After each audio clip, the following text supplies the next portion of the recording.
Katabasis. Hello, I'm Eli Elstein, and we are Team Katabasis. Katabasis is the Greek word meaning a journey to the underworld and back to retrieve something of great importance, which mirrors our astronauts' journey to Mars and back to search for life and to prove the viability of longer duration missions. Hi, I'm Josh Piccoli. This short-stay Mars mission consists of 2 transfer vehicles, carrying between them an orbital habitat, an Earth entry vehicle, and 3 landers.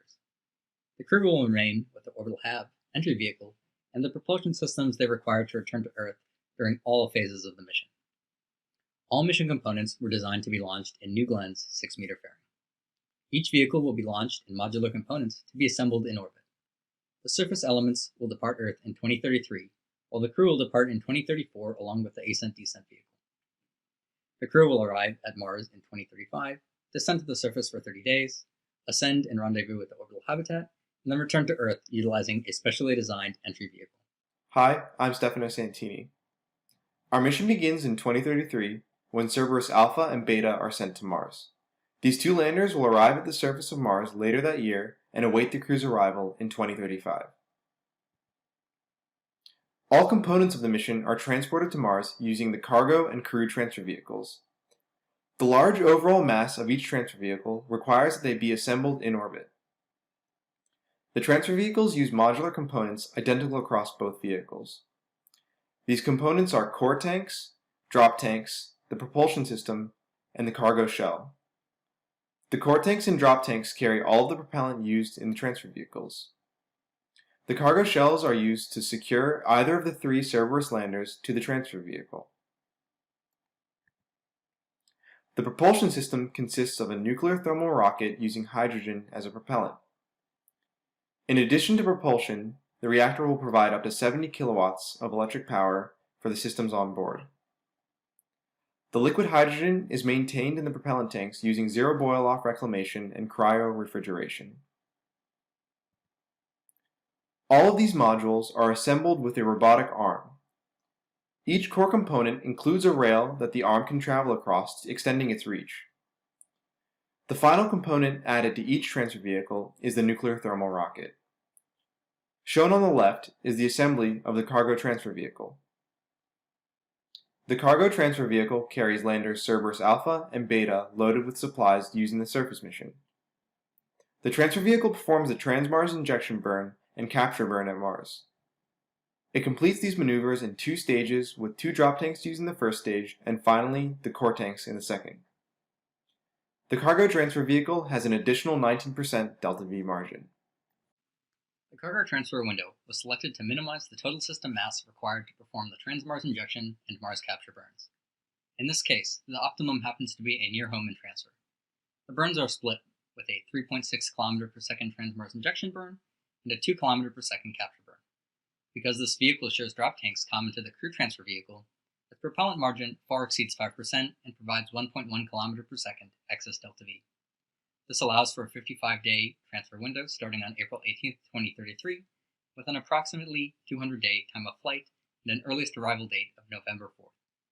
The crew transfer vehicle performs 4 maneuvers: the trans-Mars injection, the Mars capture, trans-Earth injection, and a final braking maneuver before the crew returns to Earth. To do this, it has 8 drop tanks and 4 core tanks with a total of 5 stages. In total, it has a 5% delta V margin. The crew transfer window was selected, again, to minimize the overall vehicle mass. Because of the non-optimal Earth return trajectory in this opposition class mission, an early arrival and departure from Mars are heavily weighted. In addition to the trans-Mars injection, trans-Earth injection, and Mars capture burns, it was also necessary to propulsively brake at Earth to stay within the Earth entry vehicle design parameters. Optimizing the propellant requirements for these 4 maneuvers yields an Earth departure window starting December 19, 2034, lasting 43 days. Mars arrival starts on August 22, 2035, with a cumulative delta V requirement of 8.9 km per second. The Mars departure window starts September 26, 2035, and lasts 14 days, with an Earth arrival early June 2036. Required delta V for this portion of the mission is 4 km per second, with a total delta V budget of nearly 13 km per second, and a mission duration of approximately 530 days. Phase 2 marks the beginning of the crew transfer to Mars. The orbital habitat is where the crew will spend the duration of the transfer to and from Mars. The pressurized volume of the habitat is 196 meters cubed. The orbital habitat has radiation shielding in the form of polyethylene and water. Attached to the habitat is the airlock where the crew can perform emergency EVAs as well as board Cerberus Gamma to perform the descent to Mars. The interior of the habitat is made up of 3 levels, each serving a different purpose. The top floor is where most science experiments are held and where the controls of the transfer vehicle are. The middle floor is the crew quarters and where the crew will prepare food and sleep. The bottom floor is where the crew will exercise and have access to supplies they need during the mission. These are the layouts of the floor on the orbital hab. The life support systems consist of water electrolysis and a Sabatier reactor for oxygen and carbon dioxide management. The water is filtered with multi-filtration beds and a vapor phase catalytic ammonia removal system. When the orbital habitat does not receive power from the nuclear reactor, it receives it from 2 solar arrays producing 14 kilowatts of power. When the bimodal nuclear reactor is active, it can produce up to 70 kilowatts of electric power. The orbital habitat uses a combination of radiators and MLI to manage the heat on the orbital habitat. The radiators are primarily used to reject the heat produced by the electronics on board. Hi, I'm Quinn Kupak. Our mission uses 2 cargo landers, Cerberus Alpha and Cerberus Beta, to deliver the elements of the surface mission to Mars. This includes the pressurized rover and drill, surface habitat, as well as the remote control rover. Additionally, each lander carries cargo such as solar panels, consumables, and additional EVA suits. The 2 landers share a common design, with the only difference being the payload attachment points. The landers use a beam and truss system as their primary structure. This structure takes the launch as well as entry, descent, and landing loads. It connects 2 end caps on the sides of the lander. The propulsion systems are mounted to these end caps. These end caps serve to protect the payloads from hot gases as well as rocks and dust that are kicked up during the landing sequence. Cerberus Alpha and Cerberus Beta use the same entry, descent, and landing sequence upon their arrival at Mars. Both landers perform a deorbit burn using their onboard reaction control systems. They then perform atmospheric entry and aerobraking with a pica-coated heat shield. Following peak heating and deceleration, the end caps over the engines jettison, allowing the lander to begin its landing burn. Once the lander has slowed down sufficiently, the heat shield and aeroshell sides jettison as the landing burn continues. Finally, the engines cut off 5 meters above the surface to prevent rocks and dust from being kicked up on the payloads. Both Cerberus Alpha and Beta use the custom-designed Mod-Dib engines, which were designed to allow the landers to safely touch down even if they lose 2 engines. The third lander we use for this mission is Cerberus Gamma. This lander is used to deliver the crew to and from the Martian surface. As such, its primary payload is the ascent vehicle, which the crew uses at the end of the surface mission to get back to Martian orbit. In addition to the ascent vehicle, Cerberus Gamma carries other cargo for the crew to use, such as EVA suits, an airlock, and the Puma rover. The Puma rover is used to get the crew from Cerberus Gamma to the lander with the pressurized rover, as well as to get the crew back to Cerberus Gamma in case there are any problems with the pressurized rover during the surface mission. The Puma is removed from the lander through a side hatch using a crane. This crane also serves as the crew's primary method of egress and ingress into Cerberus Gamma. Cerberus Gamma uses a similar entry, descent, and landing sequence to Cerberus Alpha and Beta. It also performs atmospheric entry and aerobraking using a pica-coated heat shield. However, it does not jettison any components of its heat shields on descent. Instead, it simply performs a landing burn and touches down. Its engines only cut off 2 meters above the surface, since it doesn't have to worry about kicking rocks and dust up into its payload. Cerberus Gamma uses the custom-designed Chiron engine, which was also designed to get the crew to the surface safely or back to Martian orbit safely in the event of multiple engine failures. Hi, this is Elizabeth McFarland. Our astronauts will be landing in Melas Chasma, in the central region of Valles Marineris. This site was chosen due to its vast scientific potential. It is the site of ancient glacial landslides, mineral deposits, fault lines, and was likely created by flowing water in Mars' past. Additionally, the canyon walls consist of 7 kilometers of exposed rock, which gives us a huge look into Mars' geologic history. Finally, this site technically supports this mission as well as scientifically. As Melas Chasma is near the equator, the crew can avoid an orbital plane change and save delta V.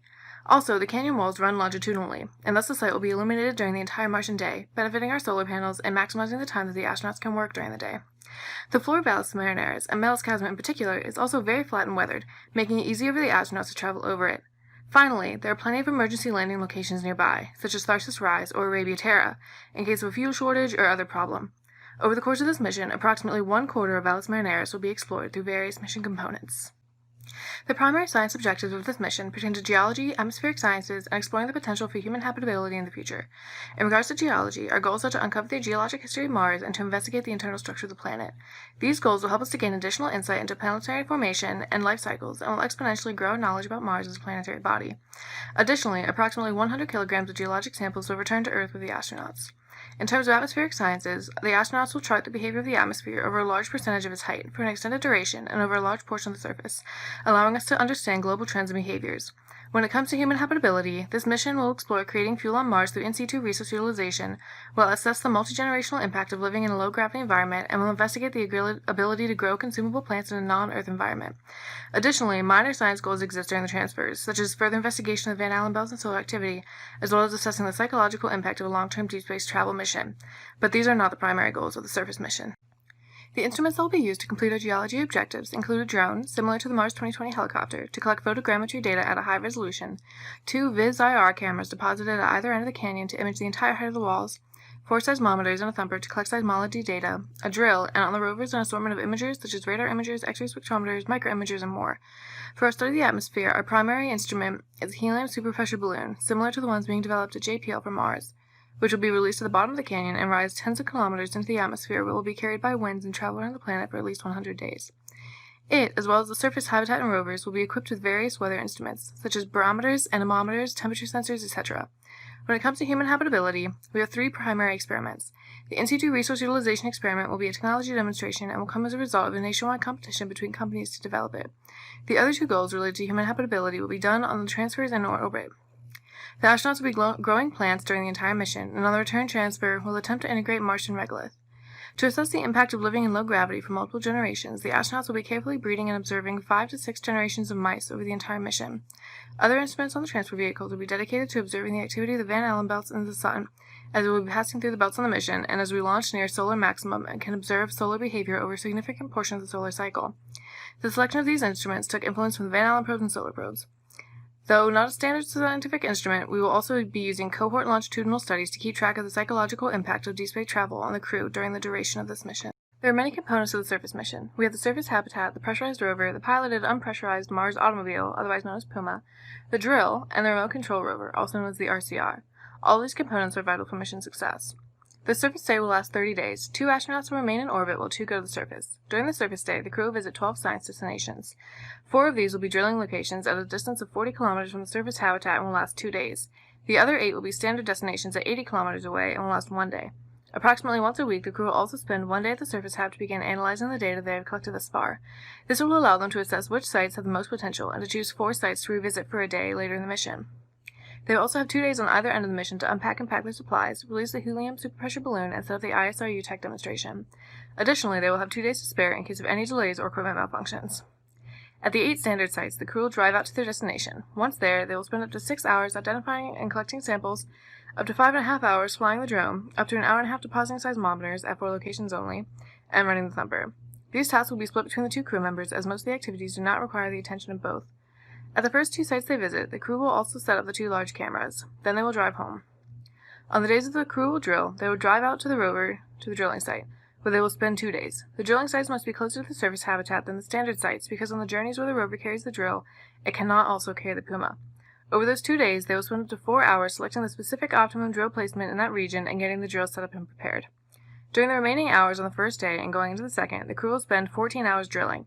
During those 14 hours, the crew will drill 35 meters into the Martian surface. This depth was selected, as the general belief of the scientific community is that any water ice below the surface of Mars will be present within this depth. Though the drill should be monitored during the majority of this time, it does not need the attention of both crew members. In the immediate vicinity, within visual range of the rover, the other crew member can be searching out other samples or flying the drone. At the end of the 2-day excursion, they will have another 4 hours to pack up the drill and the samples, and then drive back to the surface habitat.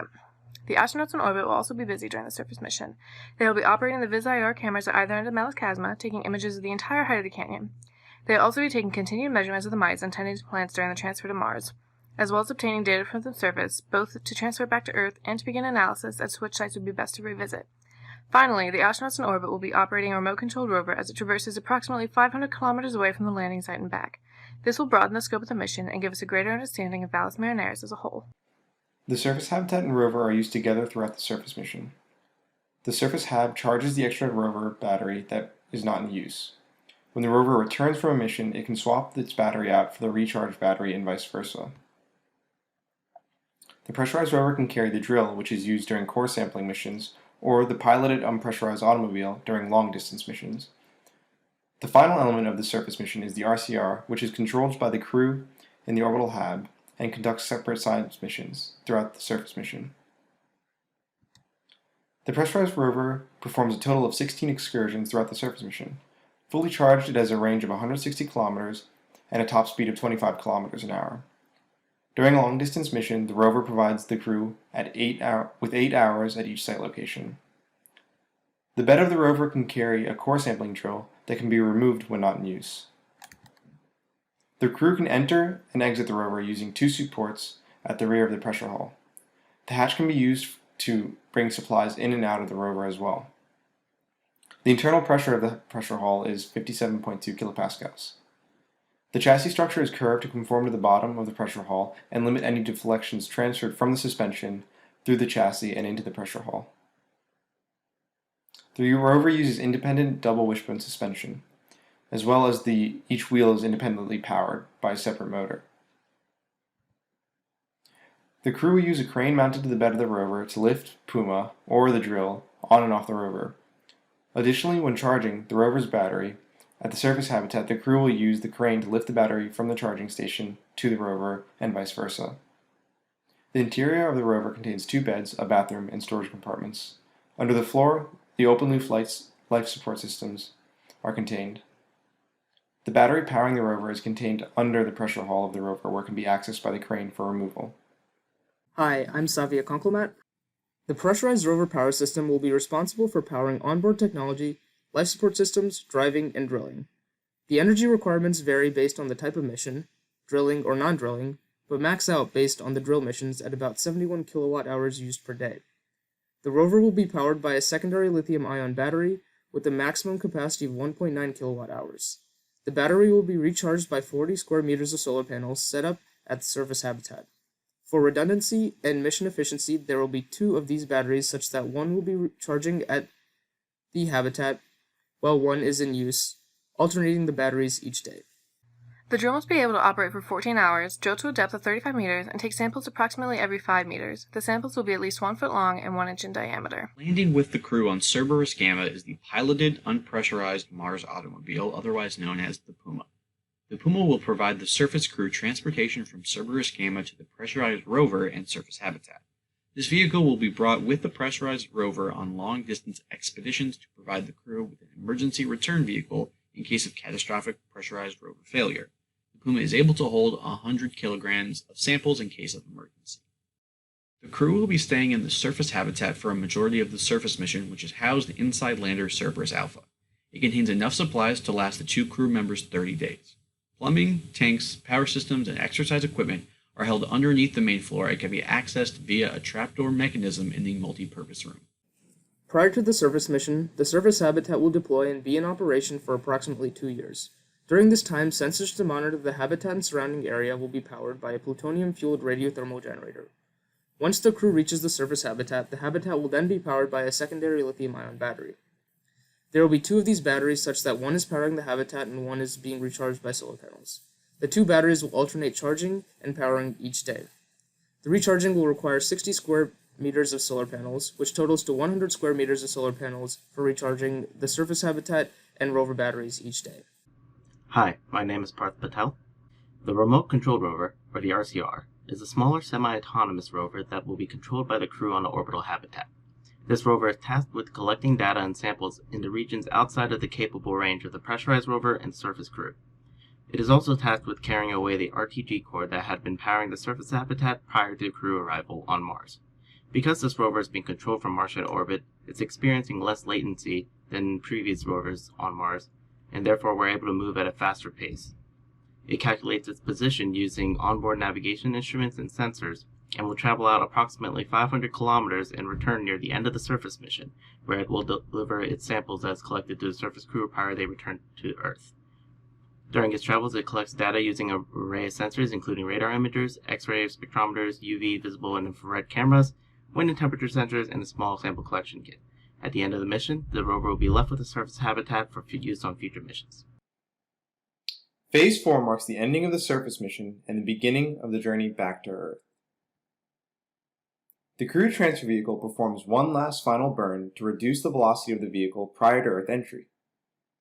Reentry analysis indicated that in order to withstand the high heat flux and loading experienced during reentry, the spacecraft's first atmospheric interface velocity must be reduced to 13 kilometers a second. After this maneuver is performed, the vehicle is on a hyperbolic trajectory with a periapsis of 1,000 kilometers. 8 hours prior to reentry, the crew board the Earth entry vehicle and separate from the crew transfer vehicle. Using the RCS thrusters on board the Earth entry vehicle, the crew will reduce the periapsis from 1,000 kilometers to 54.5 kilometers. This maneuver sets the reentry profile of the mission with a total time of flight of 1.5 days and 3 passes through the Earth's atmosphere. A custom entry vehicle was designed after analysis showed that using current reentry vehicles such as Orion would require modifications for the long-duration mission as well as the high reentry velocity of a Mars-to-Earth return. The Earth entry vehicle uses a carbon phenolic heat shield to handle the high heat fluxes during reentry. The life support systems that are on board operate with an open-loop system using oxygen and nitrogen stored on board the spacecraft. Prior to first atmospheric interface, the systems on board are powered by 2 solar arrays producing 4 kilowatts of electric power. Right before first atmospheric interface, these solar panels are jettisoned, and the spacecraft switches to lithium-ion batteries for the rest of the reentry profile. The reentry trajectory was modeled in FreeFlyer to determine the heat flux and loading during each pass through the atmosphere. The peak loading and heat flux both occur during the first pass. The peak heat flux tolerance of carbon phenolic is 300 megawatts per meter squared, and the highest achieved in this profile is about 250 megawatts per meter squared. The peak loading during reentry is 5 Gs with a total of 20 seconds of loading greater than 4 Gs. The RCS, power, and life support systems are stowed under the bottom mounting plate near the heat shield. The loading is transferred through the bottom aeroshell, through the skin of the pressure vessel, and again through the top aeroshell. The 3 parachutes and drogue chutes are stowed in the top aeroshell and deployed before splashing down in the ocean. After the crew has splashed down in the ocean, they will be retrieved by the recovery team and exit the capsule through the side hatch. After this, the crew has completed their mission to Mars and back. In order to transmit all of the data, voice comms, and video feedback to Earth, our mission implements 4 satellites around Martian orbit. These small satellites ease the bandwidth limitations that would have occurred had we only used the orbital habitat for transmission, and it also provides redundancy in case one of these transmission systems fails. These satellites also ensure there will be constant communication between Earth, the orbital habitat, the surface crew, and any other elements on the Martian surface, such as the RCR. The surface habitat serves as a relay for the surface components, so the RCR and the surface crew, no matter where they are, will be able to communicate with everything else. The small sats will transmit at a 47 GHz X-band frequency. Once the data budget was totaled, SpaceWire was decided to be the best network for this mission. This is because SpaceWire is space tested already at TRL-9, and its 200 megabits per second will not be a bottleneck for our mission. The biggest cost to our data budget is delivering a 4K live footage back to Earth. This is to help assist in bringing public interest to the mission, as well as providing quality footage in a timely basis for the crew operating the mission from Earth. Using the small satellite system and HEVC compression for transferring the data, this mission will be able to deliver 2 streams close to real time, primarily delayed by the time it takes for data to transfer from Mars to Earth. Once the satellites and orbital habitat arrive, a guidance, navigation, and control, or GNC structure, will ensure that these components can self-track and adjust their location and orientation. The figure on the right shows the GNC system diagram implemented. The driving requirements for designing the system were the pointing requirements of the orbital habitat and the relay satellite's transmission antennas, shown as 3.22 degrees for the orbital habitat and 0.12 degrees for the relay satellites. The system also has varying control modes in order to conserve power. These modes and their descriptions are shown in the table below. Arnie and Wilhite's cost estimation technique was used, which takes the inert mass of a system as a base and uses empirically calculated coefficients based on the complexity of the type of system to accurately represent the cost of a component.